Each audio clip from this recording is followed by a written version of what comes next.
Ahoy hoy and welcome to the channel. Uh gosh, we were talking about fast food just before we went live here, and now I'm hungry. And Um yeah. Well, I was about to tell a very disgusting story about KFC. So maybe it's a good thing that we stopped that's right fair. That's before that fair. happened. Uh I'm Jeremiah Smarian. This is Lauren Urban. We are players in book, as not exclusively players in book, but we are players in book. Just the two of And us. this is a bonus action episode where we are going to cover some of your questions from both the Patreon and Twitch subscriber channel on Discord, and probably go on several tangents if history is any indicator. Us? Um yeah, I mean, these are always pretty loosey goosey, so it's not like it's we don't have like a set thing to do here. I'm just gonna start with our first question, I think, unless you have Yeah. something else. No, Um, not really. I mean, fried chicken basically. oh, But yeah, it's been a hot minute since we've done one of these, so hopefully we've got a stock of questions. we do. And one note, we will be dark next week. No episode, no reruns. That'll give me an opportunity to, have a Sunday completely off. That'll be nice. Um, First question from Fuel. With the Hey. potential for Tallulah to become a god, is Rivulet already a god? Gosh, a lot of these questions are going to be very, like, if I were to answer them in any serious way, they'd be very spoilery. So some of them I might dodge. Uh, I mean, it's a I don't know if it's theoretical or not, considering what we know she can potentially do. what is a god, really, in Ooh, this world? I'm gonna So, quote Douglas Adams at you if we go down this road. do it. Yeah, I refuse to prove that I exist, says God, for proof denies faith, and without faith I am nothing. Nothing. Ah, says man. But because it's about the babel fish, which is this little Yeah. fish that you stick in your ear and it translates all language into little psychic waves into your And brain. how So could that possibly evolve? That must be, I know it's that, yeah. so mind-bogglingly useful that it must be proof that God exists. And so man says, but the babel fish proves that you exist, and so therefore you don't. QED. Says God. I forgot about that, and promptly vanishes in a puff of logic, which means somewhere Riv is about to destroy God in a puff of Actually, logic. if you think about that construction, though, as you said it, like I hadn't really given any strong consideration in a long time, because I think last I read those books was probably when I was in high school, so more than 18 years ago. Um, I have the radio. I have the what's the radio play, but I also have the original BBC television series.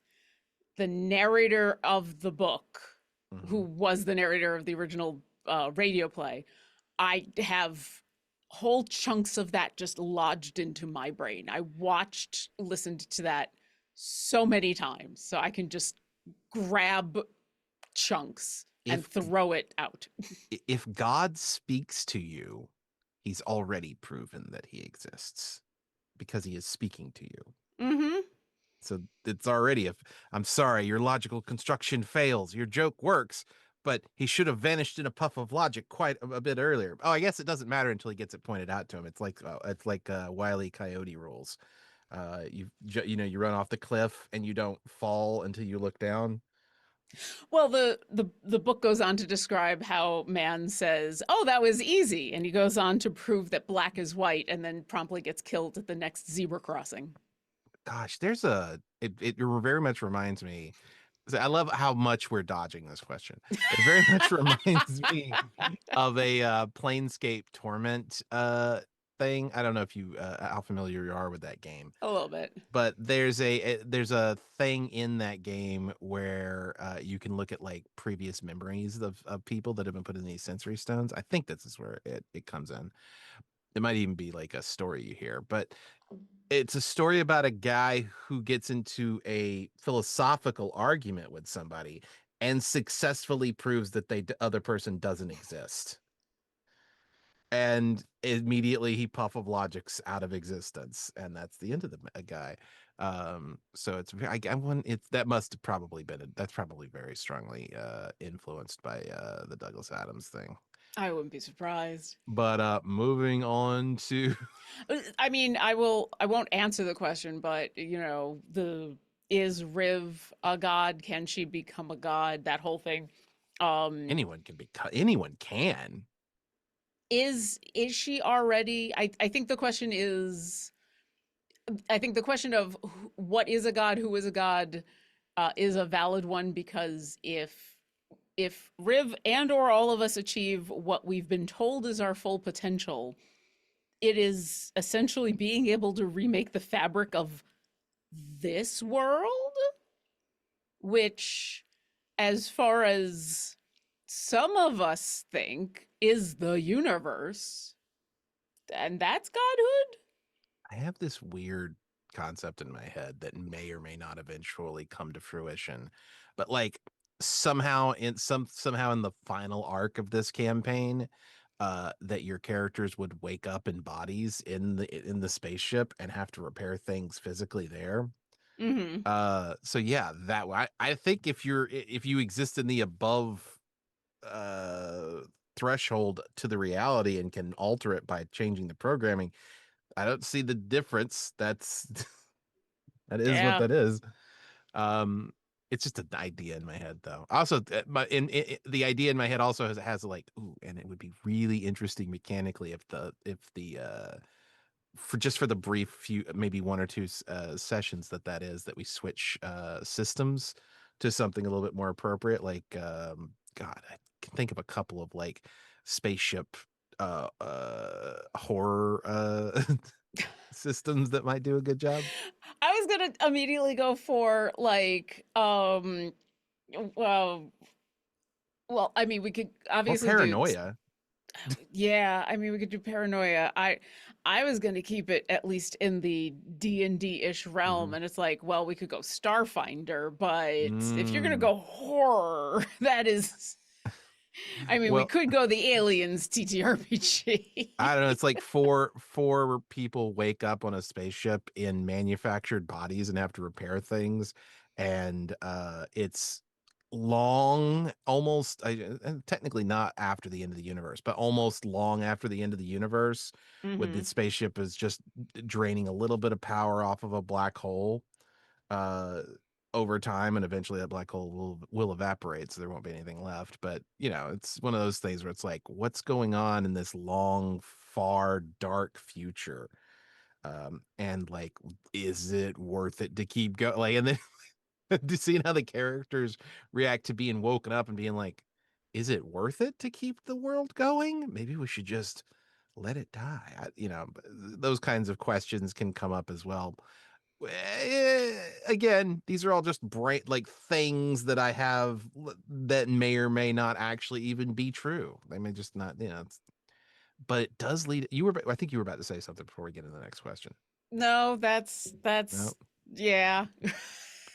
Uh, how would Crescenza, the Oh, marvelous muse, first lady of encores and unexpected key changes, react to meeting Synthra, or even just the concept of him?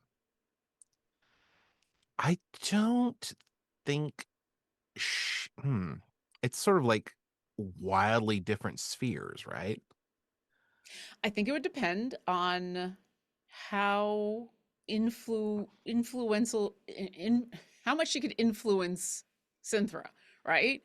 Because if we are to believe that her whole thing is that she hates the fact that uh she can't fail at performing, that she can't ever give a bad performance, that Mhm. there's no challenge in it for her.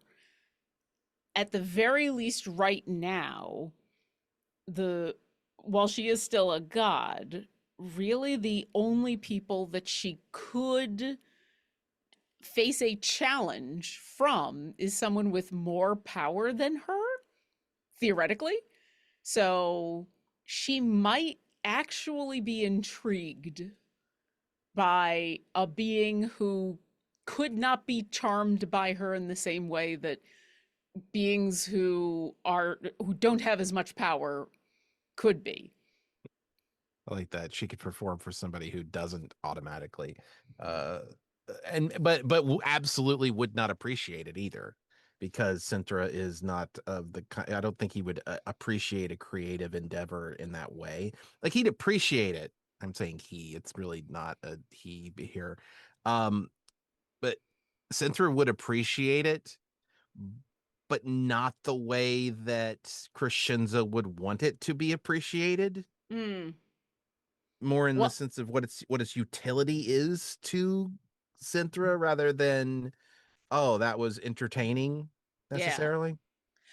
But art doesn't have to just be entertaining, and I think That's true. Crescenza understands that. So this is the ultimate odd couple, right? This is the she could be absolutely, this could turn into something that becomes her new life's goal. Like, I have found the one being in the universe. I cannot I have to actually work to impress. I will not get a false answer from. I have to be at my best. I have to uh Super unhealthy for her. I'll tell you that right now. probably, I mean, she would probably get obsessive, absolutely. But yeah, I could see that, because I, yes, art is not just about entertainment. Art can be about education.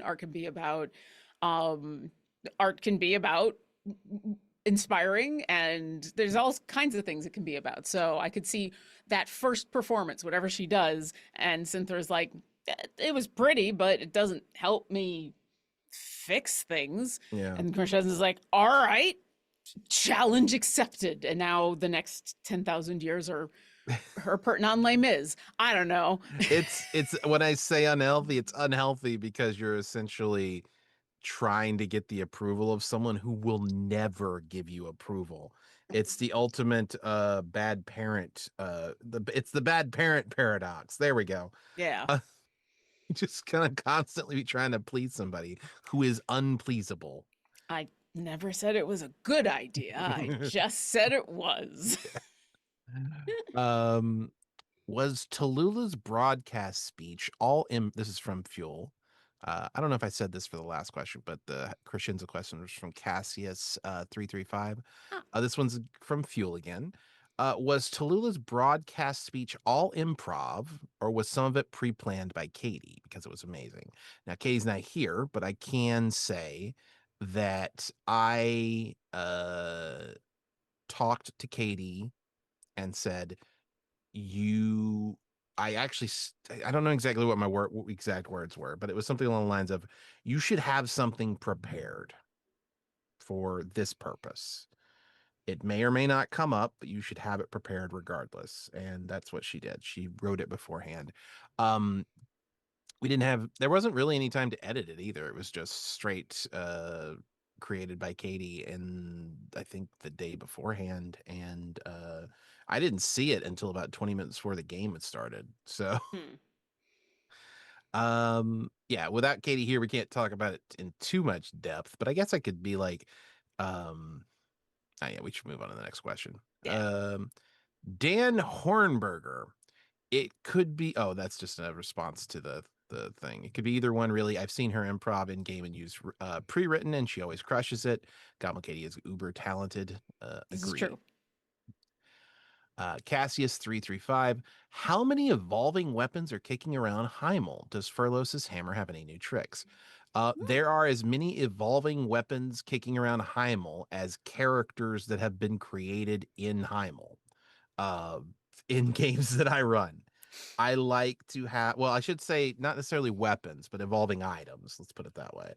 I always like to have an item, a custom magic item on every character that plays in one of my campaigns. Because and I know may sound silly, but sometimes players make decisions that because you're the DM. and you know how you run games, are going to within their character people players make decisions in their character creation that are probably not going to work out well, or that they're going to get frustrated with, or that they might get frustrated with. And they also, you may observe them being frustrated in your games as you go along. Having a custom magic item that changes along with them leveling up, or even before they level up, depending on how the narrative works, allows you to go in and maybe fix a couple of things. Like if you see that their dice rolls for their stats leave them with like a 13 con, and you can be like, this custom magic item gives you a +1 con. And now they've got more hit points. Yeah. Well, and sometimes that's awesome because sometimes it's one of those weird things where like you have an idea for a character and it works well in the context of the party, and it works well Mm-hmm. before you start to play, and then you get into the game, and yeah, as the campaign is going, you're like, this one thing. There's also sometimes where it's like, okay, I have made a conscious choice to have this thing. Yes. This thing is going to be a problem, and I'm okay with this problem. I'm okay Sometimes with the this. problem is the point, actually, to be Yeah, clear. I didn't mention that part. Like, you've got to be careful about just straight away taking away negatives that a player has. But yeah, keep going. I'm sorry. yeah. Sometimes the problem is the point to overcome the problem, and sometimes the problem is a byproduct Yeah. that no, the problem isn't the point. Um, for example, I mean, Fairlos has problems, but one of the problems that I was happy to not have to deal with was very early on was the armor that you gave her was uh, she can swim in it. Right. And I was like, you know what? That is not one of the things. She's going specifically to a school about doing nautical stuff. And we're going to be spending like the whole purpose of this campaign is all about being on a boat and everything. It would make sense for her to have armor that wasn't a detriment in that way. I have no problem with not dealing with that. Like, I have that's no fine. problem with not dealing with that, because also, Like how we've does got it? other stuff to deal Yeah. with being underwater, you know. So It's like, that's oh, specific. Fairless falls into the ocean. What happens? Well, Uh, sinking, she's in sinking. full heavy armor. It takes how long? 10 minutes to take that off? I think it might even actually be longer for heavy armor. Uh, um, Yeah, Furlos dies. Bye, Furlos. yeah. So yeah, there were some things that I that you you bake in of I'm looking forward to overcoming this, and there are some things that are like I don't really need. There's a lot of campaigns where counting arrows is a thing, Mm, and there's a lot of campaigns where like I no, yeah. I And don't feel like counting arrows. if you No. take this as DM advice, which I think you should, take a look at what your characters can and can't do, and maybe like see about helping them with it if they want it. But that's the important part. You do absolutely need to know well, it's communication, really. Yeah. You absolutely just straight up. I've That's what I do. I'll straight up ask. I think I asked you about the pendant that gives you lightning bolts. I was like, Yep. hey, does this seem like a thing you would want to have? And you're like, yes, this is a thing you Yeah, want to have. because we talked about that about how Yeah. all right, I'm playing Tempest Cleric. It doesn't give me access to a lot of lightning stuff Yeah. or thunder stuff. Yeah, it's a Like, little bit, but not a lot. But also yeah, for some players, you can conceive of a player for which that difficulty is part of the character. So you yeah, have to be like, is this something you would like me to help fix with a custom magic item? Yes, great. That's what we're doing. yeah, Which I think in that case was just basically giving you a wand, but turning it into a pendant, right? Like I think it's just a regular lightning bolt. I don't think it's very different, but it's that kind of stuff. You gotta just be cognizant of what your players want. Get Try to be cognizant of what you think they want, and then if you when you before you do a thing, literally ask them. It's super easy. Turns out it's super easy to find out what people want if you're not sure. Uh, yeah. you could just ask. There are, Mm-hmm. um, but let's see here. Does Furlos's hammer have any new tricks? Not yet, but maybe.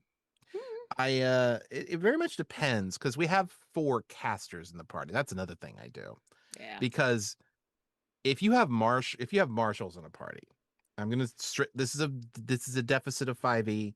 It's one of the few things about it that I don't particularly care for, and that's that marshals are significantly underpowered at high levels compared to full casters. So having a custom magical weapon can allow you to boost up the power level of your marshals considerably to bring them, hopefully, if not on par, at least give them cool abilities and cool utility that they can do in combat that gives them options beyond just I swing 3 times.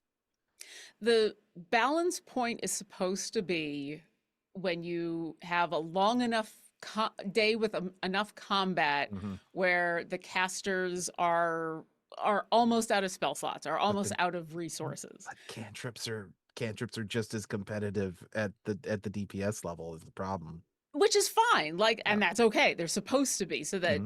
so that if you are doing the 3-4 combat day, that Hmm. you're never at a point in where your casters feel like they can't do Right. anything. Yeah. But the problem is with fifth edition, from the beginning of fifth edition, whether you're playing 14 or 24 or 26, wherever we're calling it, um, it's not common, I think, for most games to have more than a fight or two or three Hmm. in a game day.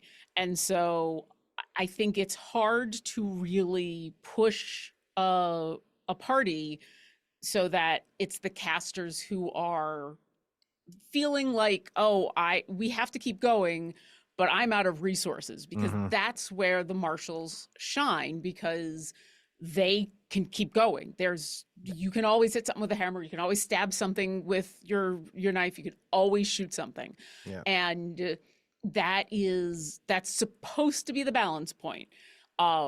And it would be, and it's we've come, not we as in like this game, but I've been in games where it's come real close. Not because we've gotten into enough fights, but because we've been in like two really big battles in a day. And then there was either the potential for a third fight, or there was kind of a third fight.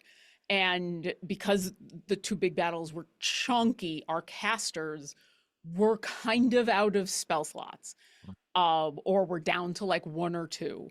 And so that's where it was one of those, okay, well, Marshall's got to step up. This is the time. Um, but yeah, the problem is that is Yeah, not because how a lot of people play. That's not how a lot when of that games go. even if you So hit that point though, right? Marshals are probably stronger than the casters at that point, but not by much yeah, because cantrips are completely competitive with whatever DPS that your marshals can put out at those levels. Uh 3D was it the for like a firebolt 3D10 is it's going to be equivalent to whatever the I mean, it's going to be over multiple hits, so the marshals may have, that's why they are better. Marshals have other riders probably in each of their hits that they can do, and there's extra damage involved in it, but like an Eldritch Blast Warlock is almost exactly to par, especially with the utilities that you can put on an Eldritch Blast, is almost exactly to par with a Marshal. So like, maybe at that level, like, yeah. I don't If, know. It if if really, there was a bigger discretion, like I mean, like if the cantrips existed but were weaker, I think, and like there was like a clear advantage to marshals when you're mhm. stuck to just I can only cast cantrips and I can only attack or do whatever the marshals can do with their resources. But marshals also come with other resources. Like a battle master fighter runs out of resources after a certain amount of time, I believe, to do his maneuvers. Is am I remembering battle masters right? It's been a Yeah, while. But even marshals come, and rangers, the same thing with certain ranger abilities are like twice a day, or that they have whatever they also have, technically they also have spells, but like most of those yeah, spells are help the party, not hurt the enemy sort of spells. Yeah, yeah. anyway. Monks have focus points, and Right, yeah. but once again, like with the marshals, even I'm playing a ranger in my Friday group, playing a ranger rogue. Yeah. even when I am out of my single use or my spell slots or any of that, I'm still really friggin' deadly. Like I there are fights we go into that I don't use any of my stuff that are either single use or I got to get back on a long rest, and I'm doing a lot of damage. And it's ridiculous. You, But yeah.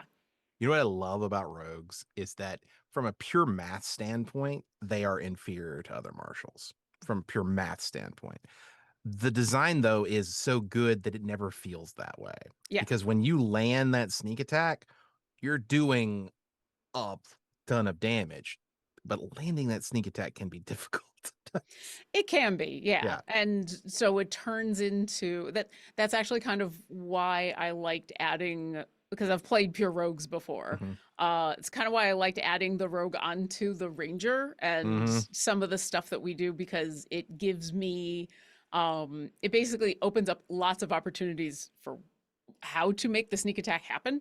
But yeah, like that's the thing Yeah. is I'm not disagreeing with you, because it's, yeah, when it comes down to a 17th level party, as I far hit as 4 times now, or is it still 3 times at that point? I don't actually know, but fighters, yeah, I think they get it's four. four I at 17, and then I think they can go up to 5 at 20. think If not, they get a double so. action surge, I think. It's all changed in the newest ones, and Yeah. and some of the capstones for all the classes are awesome, and some of them are not, and I have thoughts. I think Uh they fixed the Bard's capstone, which used to be absolute, forgive my language, dog shit. It the was awful. Yeah, Was I it think get 1 inspiration back? And if you start combat without inspiration, that was the yeah, capstone. Bard is a lot better. Cleric was awesome, and they managed to make Cleric more awesome, Mhm. which I think is ridiculous. Um, like a lot of them are awesome, and then there's but one or two, yes. So Bard used to be superior inspiration, which at 20th level, when you roll inspiration, or when Yeah. you roll initiative and have no uses of bardic inspiration left, you regain one use. Yay. Uh and That's a wild. That's why anytime I played a bard, I was always like, what am I going to do with my last 3 levels? and that's one of those, like, okay, bards are so powerful up until you get to there. So now bards, if you do the newer version of the bards, it's Mhm. words of creation. You've mastered 2 words. Yeah, you basically got Yeah. power word heal and power word kill, which Yeah. is There's some other stuff too, right? It's not just that. uh you always have them prepared. When you cast either spell, you can target a second creature with it if that creature is within 10 feet of the first target. That's actually crazy good. Both of them. That's Yeah. that's ridiculously good. I so yeah, clerics get to cast Wish, which Right. is uh, I have qualms about, but is objectively good, and Right. it's still a better way of talking about divine inspiration, Intervention stuff. divine intervention.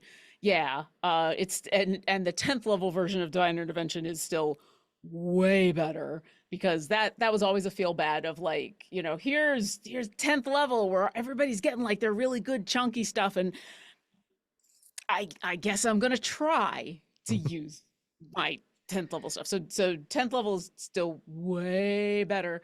Yeah, fighters get to hit things another time. I think barbarians get you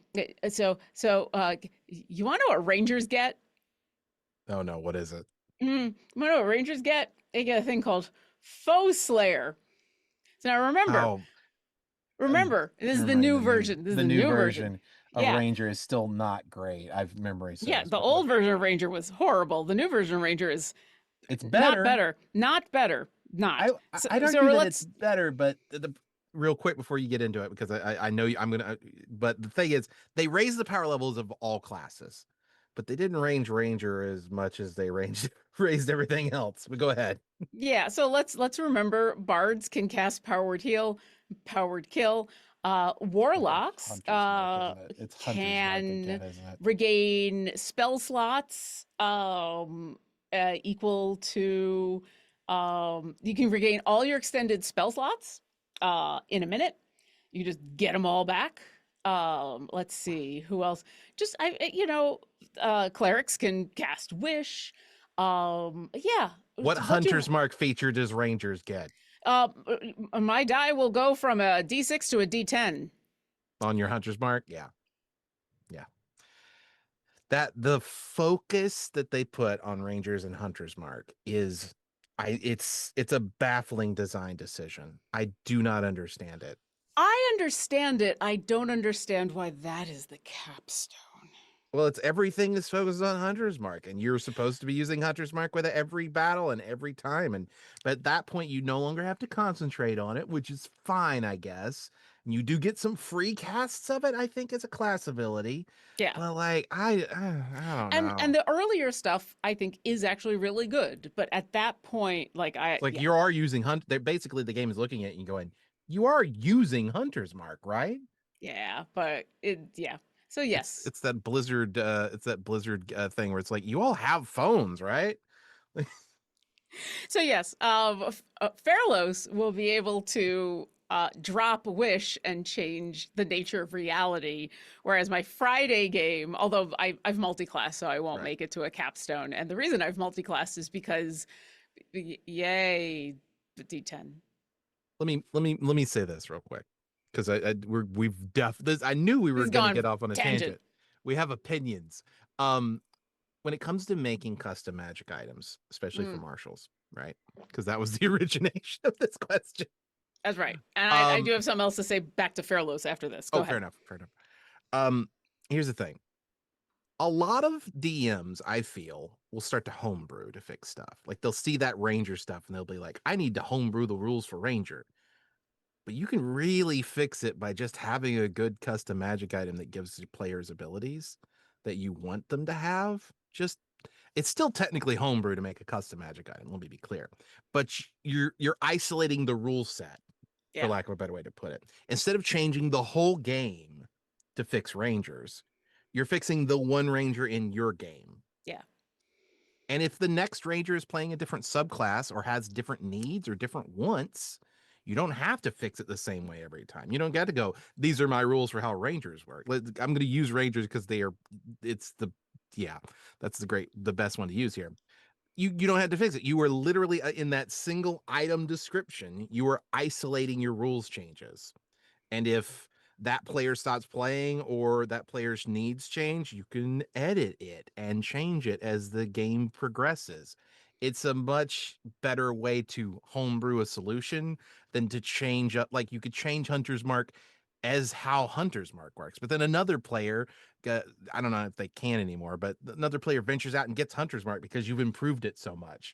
And now they're adding it to their attacks as well. And you're like, well, that's not great. But if you isolate it in a magic item, those rule changes, that can't happen.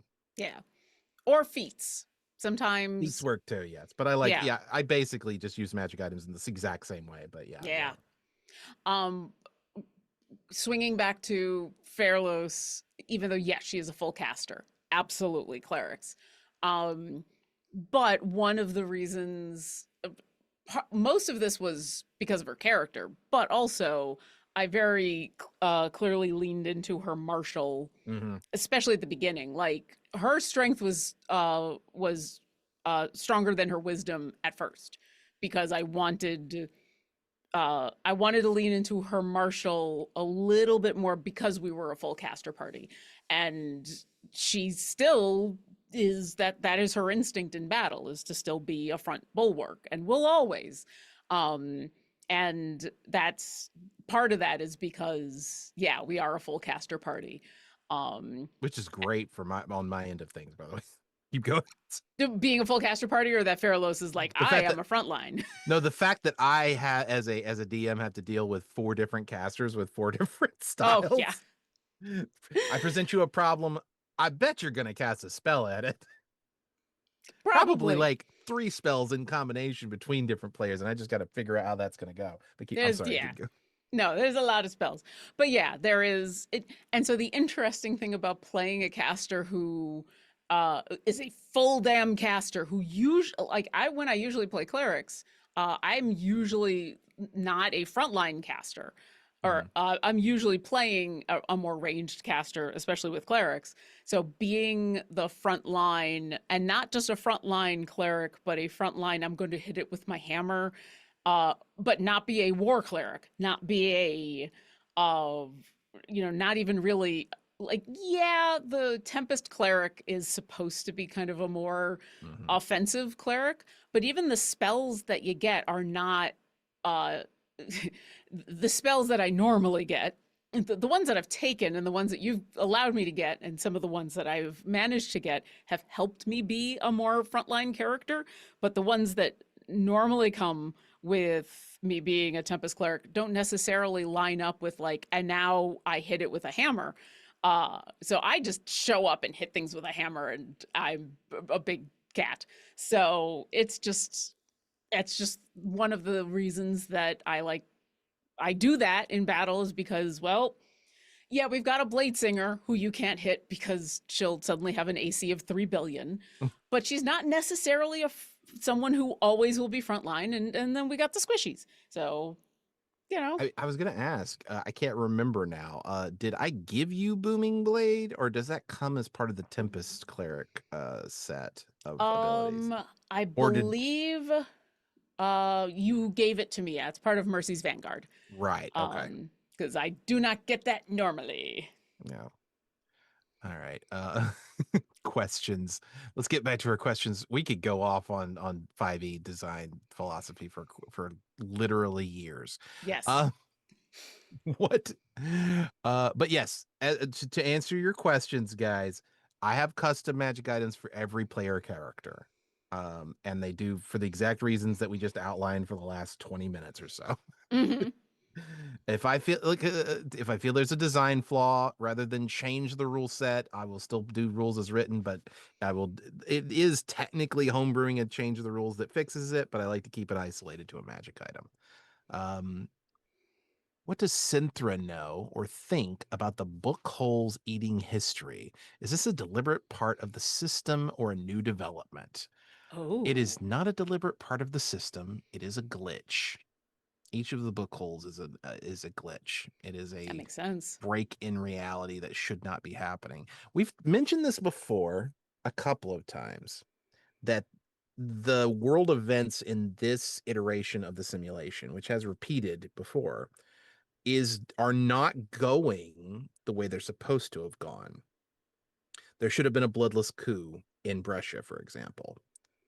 The war between the Hivernian Union and the Dwarven Mountain Homes should never have happened.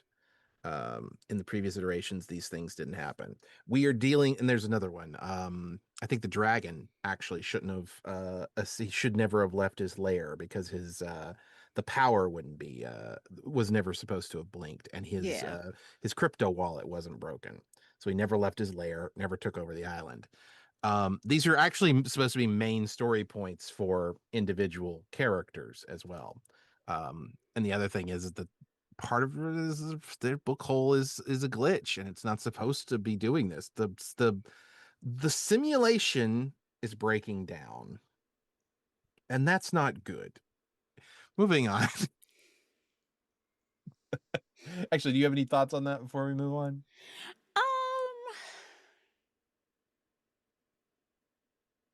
I do, but I think it would be so big of a tangent. I I'm gonna really hold want to hear off. this though. So there's a theory about black holes that they don't actually destroy anything. Mm, That it is either a wormhole to a different dimension, a wormhole to a different universe, that it converts everything back into energy, and that's what those jets of energy that you see going out. So the thing that we know about book holes is it eats history, it eats memory, it eats stuff. If you go with the idea that you cannot destroy anything completely, that you can't destroy matter, you can only convert it into something, you cannot completely destroy it. sure. What is the history being turned into? What is this energy that is the simulation being turned into? To Gosh, because you can get me going about black holes. That's why. That's I'm why. I was I'm just gonna like, not. I'm not gonna go in that direction. I'm not gonna. I desperately want to, but I'm not gonna talk about black holes. Um, uh, but I will say to a couple of those points because I can't help myself. Um, I mean, the universe, our universe, very there's a likelihood that our universe exists inside of what would be an event horizon, because mhm, if you go out far enough, you need to be traveling faster than the speed of light to escape the edges of the universe. And not because, actually, I shouldn't say because, that is just a thing that is very similar to how it would a singular the being in the center of a singularity is. But the jets of things that are coming off of them are actually just, if it's just matter on the outside that is orbiting so quickly because of the gravitational pull of a black hole. oh no, so they've Yeah. done Yeah, well, they've what done I'm saying is, when this matter orbit, what it does is literally because of the magnetic, there's spin, there's a whole bunch of other stuff. It yeah. literally shoots stuff out, but any energy that comes off of a black hole, especially the ones that we can see, is coming from infalling normal matter that is going at near relativistic speeds near the event horizon. Um, but there is talk. I mean, like, obviously, there's the theoretical concept of a white hole, which Mm, is a outlet for the stuff that's supposed to go into a black hole.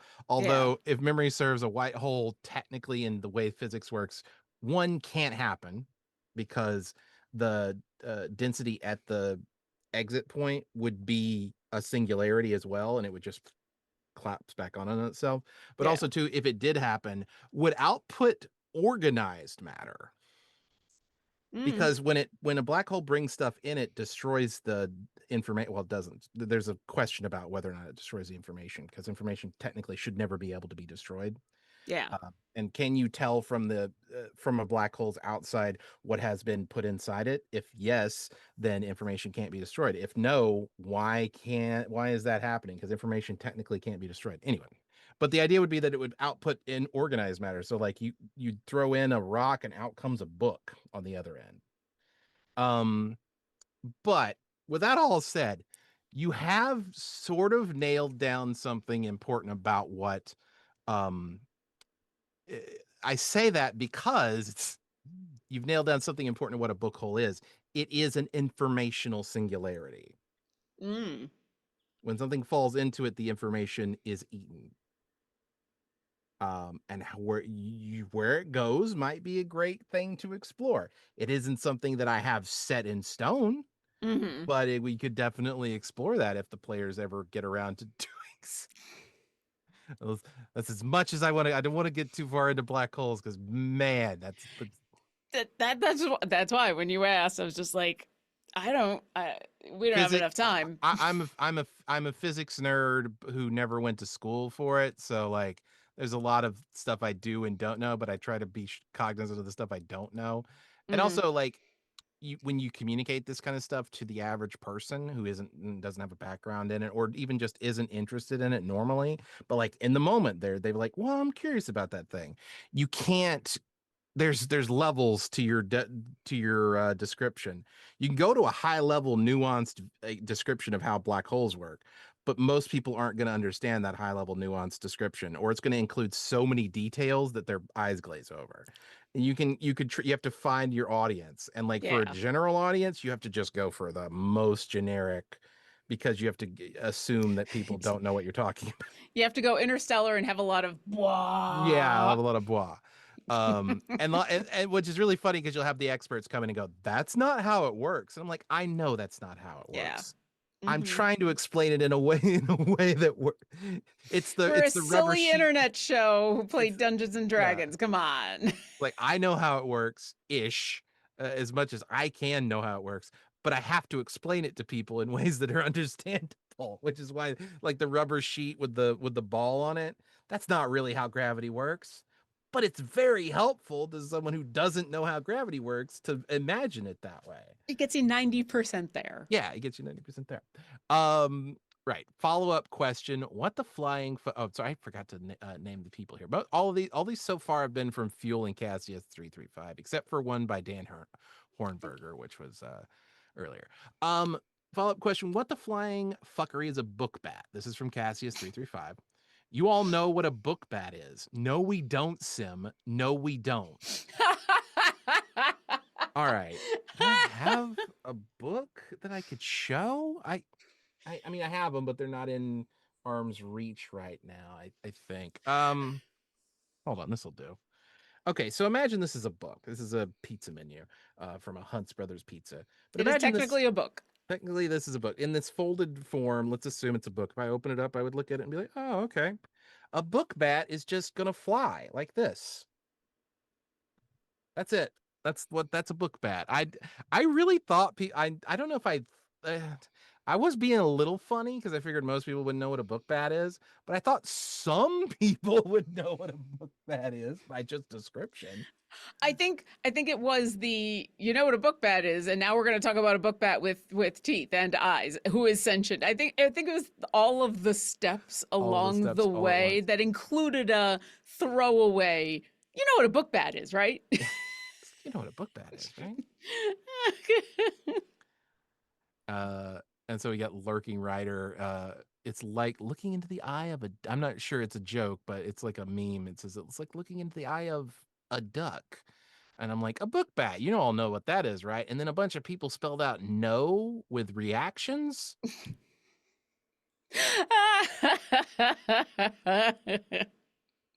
and then fuel. The final thing on the in the server is fuel saying a book that is used to bat bugs out of the air. It flies if you let it go mid swing.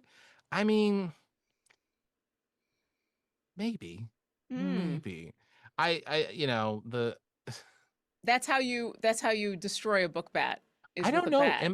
Am I this is just something I made up and didn't exist anywhere else until I made it up? I feel like I have no idea. I think I have heard of it before, but I hope not. Well, maybe I I've mean, heard it from you. it's I learned it from possible. you. It's I've had that happen before. Sometimes when a Jen will say something and it'll twig in my brain that something she had told me before that I had learned from her, and I'll be like, "Oh yeah, that thing you told me about 8 months ago." Oh yeah. It's the way because of the way my memory works is like immediately I'm like, "Aha! Hey, that was from you." Um yeah, no, it's but yeah, I feel like I didn't make book bats up, but if I did, great. I mean, that's my contribution to fantasy, whatever. No. Um, I'm just doing the Google. yeah, I don't think I did. I'm just, if I did, great. If It's not, the heartwarming story of a boy and his pet skunk. that's probably a different kind of book bat. That is a different kind of book bat. All right. Anyway, do we got any more questions? We've still I got think 9 minutes we left. still got 9 minutes left, so let's talk about black. No, let's talk about black holes. No, we don't have any more questions left in the. I'm gonna look on Twitch. I was about to say, did we get through the queue? We got through the queue of the bonus Ooh. action questions um from our Patreon backers and question, may I offer this is from Cassius 335. This is from our Twitch chat. Question, may I offer a shout out to Tensor, fantastic wizard, terrible back trouble. Yes, you can do that. You know, Uh when you got a floating disc like that, you really should go get an MRI. you have a float- I have back trouble. What is it? I have a floating disc. Yeah. Damn you, Tensor. I Yes, I love know. that. I know I you have love a floating disc. What's the back problem? I have a floating disc. boom boom. I love that Latia talked about how like she's never used that spell more than in this campaign. And I've been thinking about that because I put up the clip of us using tensors and talking about that. And I know I I've seen Tensor's floating disk come up here, there, and everywhere, but it is not a spell that I personally have used a lot or I've seen used a lot. Um, but it does seem like it would be super useful. I think I've just ended up in campaigns in where a lot of people end up either with bags of holding or alternative means of transporting stuff. Hmm. So it's interesting to hear her and other people talk about like, oh yeah, I've always packed this spell, but then never get a chance to use it. And now in this campaign, I'm using it all the time. Um, but yeah, it is super useful. It's surprisingly well. It's one of those things because a lot of campaigns don't really care at all. They zero care for encumbrance, and I'm like 1% care for encumbrance because I would say it's like in my session zero is one of the things I'll always say is encumbrance doesn't matter until it matters. Yeah. When you come along, if you decide you want to loot not goblin, I was gonna say a goblin horde. That's a different kind of horde, but no, a dragon horde, and you want to carry it all back to town. We're gonna start talking about encumbrance. Yeah. But up until that point, I don't care how much you're carrying. Like, it's Yeah, I'm kind of fine. I'm kind of the same as a DM. Either it's the obvious stuff. It's Yeah. like, okay, is this the dragon sword? The first time when I started running my podcast game, it was so many years ago, and we had two new people who had never played D&D before. They so a lot of the stuff that we've been doing, they had never encountered before. And so we had talked a little bit about encumbrance, and I had said, I'm not going to be counting arrows. I'm not going to be counting rations. I'm not going to be, I'm not that kind of DM. And I will warn you in advance if I'm going to start to bring up something like I'm going to start counting, hey, you're going to get into a situation where I need you to start thinking The about, classic one is probably like you're about to trek for a week and a half across the desert. We're gonna start yeah, tracking maybe not encumbrance, but at least rations. exactly. Or if we're not even tracking, I need to know that you've thought about this. Tell me Mm-hmm. you've thought about this, but I will warn you in advance. Same with encumbrance. It will be obvious. I'm not going to just, suddenly be like, and you're encumbered, but it will be obvious. And the first time they ran into it, it took months, but they ran into flail snails, which are some of my favorite monsters of all time. If you don't know what flail snail is, go look it up. They're amazing to run into because you don't have to fight them. They're just snails. They're one of the few creatures in D&D that both alive and dead provide in the monster manual stuff that you can harvest. So yeah, when you kill them, they leave their shell behind, and their shell can be made into all sorts of magic items. That is right in the monster manual. Once again, it's one of the few things in fifth edition monster manual that it talks about, like, oh, you can turn it into this, that, and the other thing. It's also like a flail snails are large creatures, and it's like a 500-pound large uh shell. They fought two of them. And so they were like, yes, we're gonna do this. And I'm like, all right, you have two 500-pound snail shells that are the size of horses. I need to know how you're going to deal with this. This is an extraordinary situation. That would be where like two tensors floating discs would be very, very nice. Because in that case, like it was like with the dragon head Mm-hmm. when we were in the castle. It was just like, this won't even fit in the bag of holding. This, you're gonna have to get creative with this. So let's see your creativity. Let's go. Just realized I hadn't changed the episode title, so bonus Oh, action. God in the Machine. There we go. there you go. Um, yeah, no, the ability to not have to deal straight up, the ability to not have to deal with encumbrance and to have Tensor's floating disk available has saved us some trouble.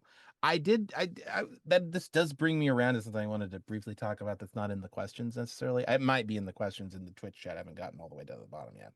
But that is the last battle that you guys fought in Mm-hmm. because you guys were resource strapped pretty much. You guys had went pretty not full Nova in the previous fight in the throne room, but you guys had used up a lot of your spell slots. Um, Well, some of the other players, I still had that's pretty much, fair. Yeah, yeah. you usually run up and hit things, and spellcasting is a secondary concern. So when we get to these sorts of moments, you have your spell slot still. What I had ran out of, so I'd used both the lightning bolts I had available Mhm. in the thing, and I still had access to lightning spells, but the few that I had were just not gonna work in the places we did. But I did have access to pretty much all of my spells. But once again, like we're we're a team, and I can't be just like it's me. But yeah, we were definitely Hey, sometimes it running. is. Hey, to be fair, sometimes it is you. That's fine. It's okay every once in a while. Well, considering how close I came to not being conscious. Well, I did get unconscious once because of a bullet that was just like, you're gonna sleep now. And then how close I came to having 0 hit points. It's a team effort. So yeah. Gosh, Yeah. that I was so the fun thing about that encounter, because we weren't sure what we were gonna do that week necessarily because Katie wasn't there, and without Katie being like she's the focal point of the storyline we're in, I'm stuck going, oh, I need to find something for you guys to do this week. When we talked about the possibility of you guys going down into the um, but I actually I'll say this to again point out that sometimes your DMs are just not as prepared as they need to be. I had no idea what you guys were gonna do when you got into the prison cells.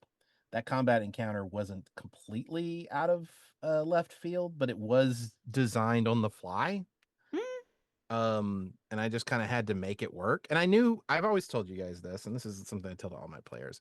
All of my combat encounters are meant to be possibly deadly, possibly if you guys approach them the wrong way.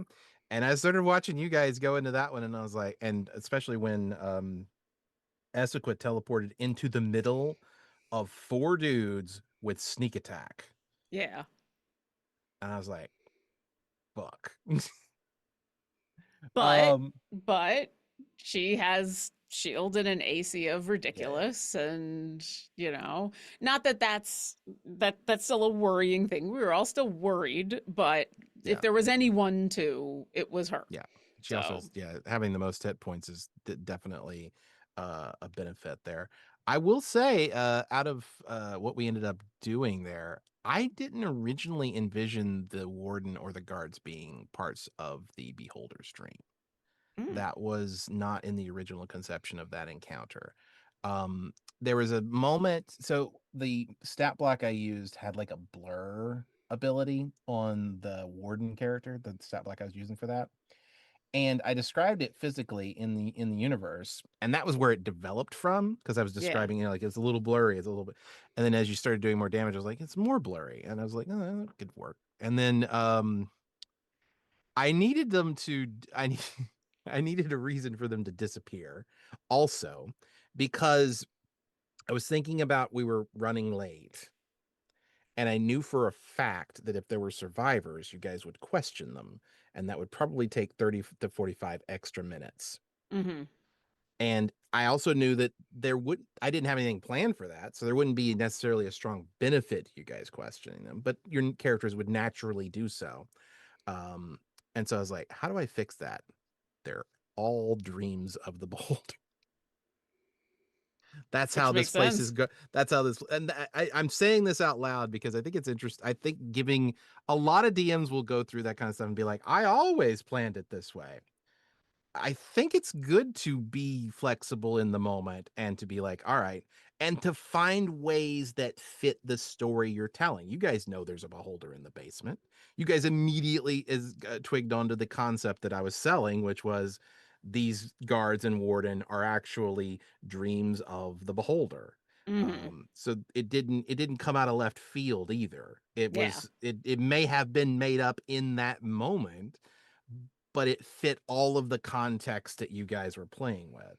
Yeah. Um, We've said and this before. You're as much of a player in this game as we are, and it's just my and storytelling is different. I don't get to inhabit a character. I have to inhabit the world. you have to inhabit a lot of characters, and that includes also improv, Yeah. and it would be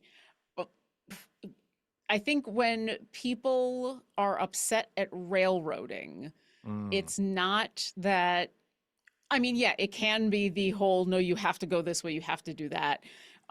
But it also can be the whole idea of the DM not getting a chance to appropriately be flexible and respond to what's going on. So, yeah, you have to have that kind of, yeah, you get to improv just as much as we do. So, yeah, and but it's never it's almost never immediately evident when I'm doing it. mhm. It looks like it's all planned. I am almost always in our sessions. I used to try and plan better, but that's just not my style.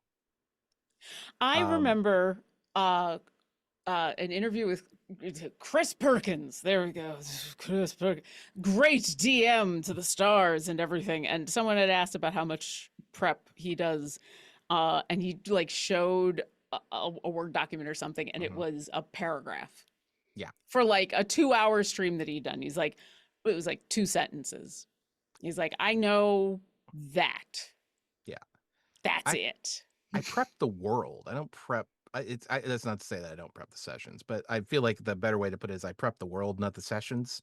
Like Hmm. I just have to sort of roll with whatever you guys are doing, and if I don't, then I mean I've run with DMs who have railroaded before, and you can feel it. You know it's happening. You know that it's happening. You're Yeah. being guided along in this thing, and you're like, I don't like it. Um, if I'm sitting here and like I said, like to be fair, there is some level of railroading in me going, I don't want them to question these people. But there's also the point of what is your motivation for that? Right. Hmm. Because there's a lot of DMs who will approach it from like, I don't want them to question these people because they'll find out some major plot point that I want to give away. For me, it's like, well, we're running way over tonight. I need to manage expectations on how this game is going to conclude. Yeah. And if there wasn't anything of Yeah, value that yeah, we yeah. were going to get out There of could them, have been, then right? I could have made some stuff up in the moment, and I always say, like, I make some stuff up. That becomes important as soon as I put it into the world. mhm. But in the moment, I was like, well, there's nothing critical here. I could, I did just make this encounter up this afternoon, so it's not like these guys are super important. What if they're not real?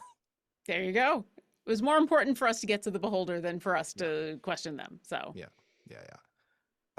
So like, but it's like you're playing that balancing act, right? Like, because you do need to guide the story to mhm. some degree. Because if it's pure chaos, you'll end up with a bunch of players, you know, opening up a taxi cab service. Um, which I joke about is an actual thing that happened in my Wednesday start playing game, the one that I paid DM for. But Mhm. my players started doing that. I was like, that's cool, actually. And I give a lot of leeway to what the players want to do. I'm joking. I should be clear. I'm joking about that being a bad thing. That's not a bad thing. Um, but we're doing a show, Yeah. and it's another thing is like how entertaining would that be to something that's entertaining to the players might not be entertaining to an audience. Oh yeah. Um, I've got a home game that we've been playing for a couple years now that sometimes we don't get together for like a month mhm, because schedules and stuff. That is it is amazing. It is an enthralling game that I love dearly. Would not be entertaining at all on a yeah, stream. It involves a lot of um it's like detective work and investigation, and there's a lot of planning, and there's a lot of stuff that we find just because we like doing it with each other and we like getting into the minutia of the world and the planning of stuff we love, but would be absolutely ridiculously boring to watch. It would never be a good stream. So yeah, there's plenty of stuff that are great games that we enjoy because we're in it and it's us. But yeah. like, no, it would never fly on a show. And we could probably conclude because I do the beholder at the end of that session. I'd always intended, so I actually wasn't sure when I first introduced the idea of the beholder that was petrifying people for the Empress. And you guys did I think it was a scrying or some sort of, I don't remember exactly what you guys did.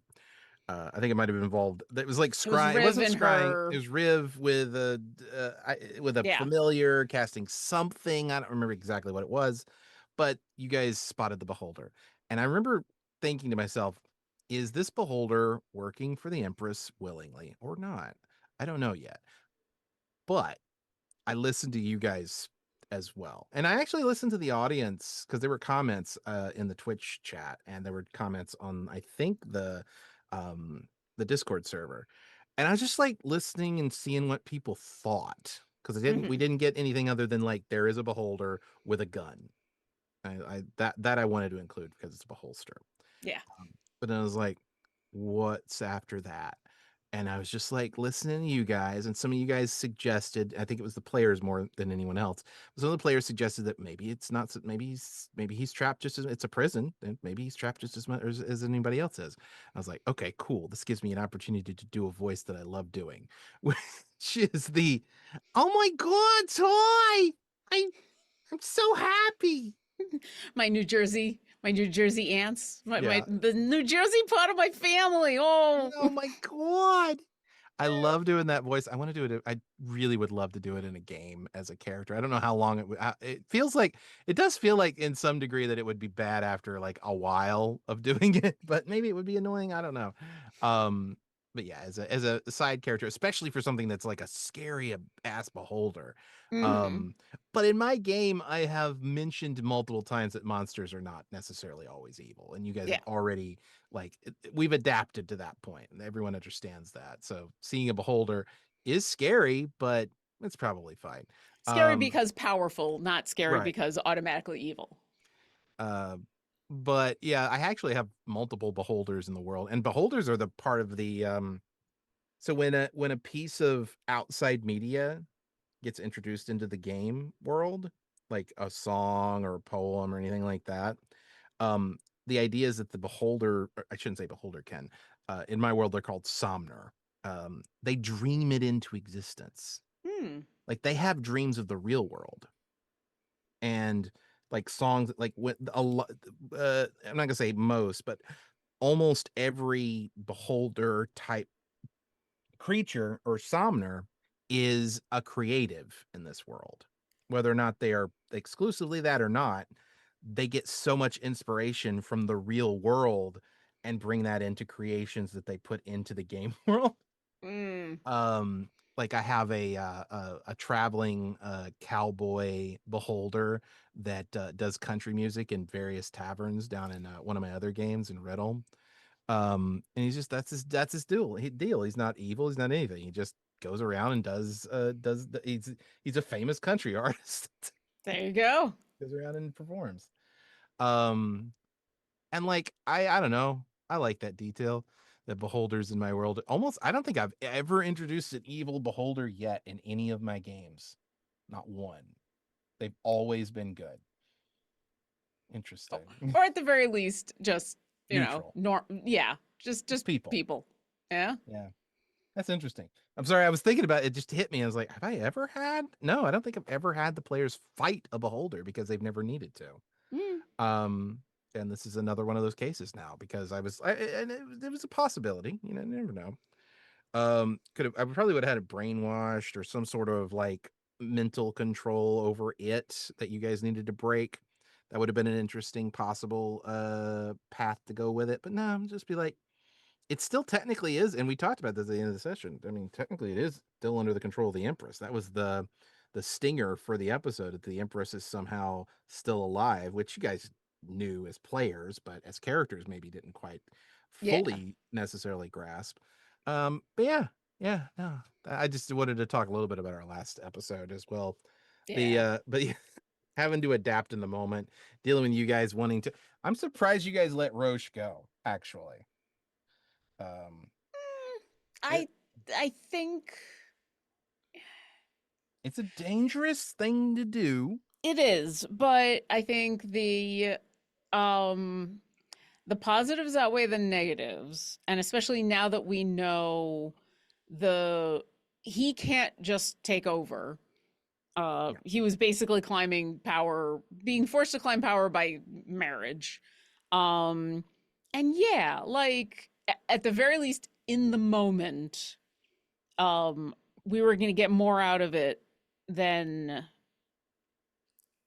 taking him prisoner, than killing him. Like there wasn't a lot of good Right. options, and except for like, all right, if we make some kind of deal with him, we can always look out for betrayal later. So Actually, now that I think about it, the reason why you guys surprised me was probably because Katie wasn't there. I think if Katie was there, that probably would have gone in a different direction. probably, yeah, Yeah. she's She's a little that bit more character. impulsive. That character is a little bit more impulsive. That character is a little bit more like, I'm going to get what I want and I don't care about you sort of person, especially if you've attacked and fought with me before. True, but I mean, her character has evolved a little bit. Also, I think in this case, her character, though, has a lot more baggage with everybody going That's on. fair too. Yeah. We all, at the very least, can have a, Yeah. a step removed. Yeah. And in this moment, yeah, he's an asshole, but he's, at the very least, we kind of understand his motivations. He hasn't been a direct asshole. Um, and yeah, it just made I mean, I it don't know if made you guys remembered this. I didn't remind you in the time. He is responsible for the murder of like a bunch of dwarves on oh the yeah. island. Oh yeah, he's the reason that the books were taken. He's Yeah. yeah, he's the reason for a bunch of stuff. No, he's not off the hook, but it's one of those like, okay, we could kill him or we could imprison him or something, but then like the fighting would continue and we wouldn't get any information about the other book that we need. And like, Yeah. you know, and especially Fairless is so pragmatic about stuff. Like, in this moment, what's revenge gonna get us Oh yeah. when, you know, Out of doing e- this deal will save more lives, at least in the short run. So out of everybody, Furlos is the one I most expect to be like, yes, this country is has just undergone a violent revolution. Yes, the leadership is completely gone, but we've got stuff to do elsewhere right now. So bye. I mean, she said as much before Yeah. we came here of Yeah. like that that's her biggest worry is that's what she wants. Like, all right, we've done Yeah. what we came to do. We've got the Do book. you, do you think she's wise enough to know that that might actually be a bad idea? Oh yeah. No, she Because said as much to yeah, yeah, Tallulah that like she recognizes that um what she wants to do is go after these books, and that in her mind that is way more important than any one city, that right. anyone because we are trying to save the world, and what is one city when the world, however, she also recognizes that that is a callous position, and that it's it doesn't necessarily help, that is short-sighted at the very Right. least. And so yeah, her at this moment, like once the fighting ends, she's going to be fighting the impulse to be like, all right, let's go. That's definitely going to be, she's going to be antsy as heck, and she knows that that's going to be a constant thing. And so I think knowing we've got Roche to go talk to find out where that other book is might be a lifeline for her to not, Hmm. uh, all right, let's GTFO. Let's Yeah. just go. Let's grab this book We've and got go the book and let's because, get the fuck out of here. well, because now at the very least, there's another reason to stay. And it might even turn into the, all right, you are going to figure out what's going on with the who's ruling what and whatever. Fine. The rest of us are going to go talk to Roche and figure out what's going on with this other book. So, because yeah, she's very much eye on the prize is the Yeah. entire world. Which I'm yeah, to be fair, I think that level of short-sightedness, which I think is the proper way to describe it, could end up hurting her exact goal anyway. Hmm. Like that, let's abandon Brescia and do these other things. Well, now Brescia becomes a problem and an obstacle for you in the future if things go the wrong way. Yeah. Um, So yeah, like you're trying to save the world, and suddenly the British Navy shows up and is like, "No, we want that item instead." That you're going for. And sorry, we're a bunch of other people took over during the chaos after the thing. Um, and I could see that being like a learning experience possibly for Furlos to be like, hey, maybe I should stake out the law. Maybe not though, because Furlos has had a number of these experiences in her life at this point. Yeah, yeah, it is a battle. It's the I know I should know better. It's Yeah, she knows. yeah. She's very well aware, and she is fighting against her instinct, which is we are running out of time. We can't save every single person we come across when we're trying to save the entire world. But Speaking of if running out of time, don't you have we've run out bread? of time, yeah. Don't you have bread? I've bread. Uh, I've bread I've got to go take care of. All right. I'm gonna do our credits and thank you. Let me scroll to the right section here. Cartography by Shay and Peku's Fantasy and Sci-Fi. Maps by Luke Stratton, Eightfold Paper and Black Belt Maps. Music by Tabletop Audio. Character tokens by Greek 46 and Shay and Peku Tokens. Overlay art by Pack Stream. Logo by Luke McCay. Thank you to our moderators, Billith and Strike Redkite, and our producer, Billith, who's been running the stream for us. We have a custom world map by Freckles Sketches. And do you have anything you wanted to plug before we go? Just if you'd like to see me kicking ass as that ranger, you can see me on Fridays on Shadows over Baldur's Gate on the Crit Hit Chronicles channel at 5:30 p.m. Pacific.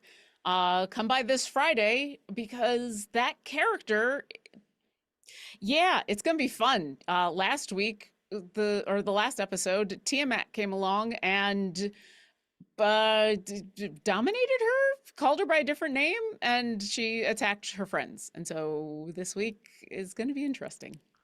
Oh, sorry. I did scroll through to the questions. There is a question I want to make sure and answer. I think this was mentioned that this bonus action might have a special guest.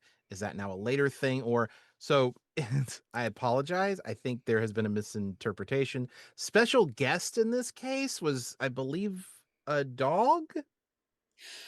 Hey, everybody should go check out Latia's social media. Yes, Latia, which I thought got mentioned at the end of the last session, but to just clear that up, I guess that was a bit of a confusion. I If don't you think guys, she didn't mention it on stream, but she right, has finally announced it on her social media. So it is out gotcha. in public. Go check her Oh, social media for happy news.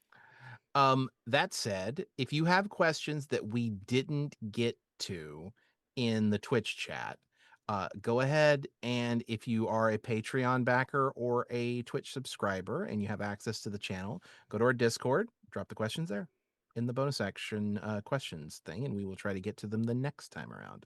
Yeah. Because we always try to get through every question that's in that thing, and then afterwards we'll try to get to what we can in the Twitch chat. So it's been a pleasure, Always. and try not to die. And we'll see you not next week, but in 2 2 weeks. weeks. Peace out. Ah.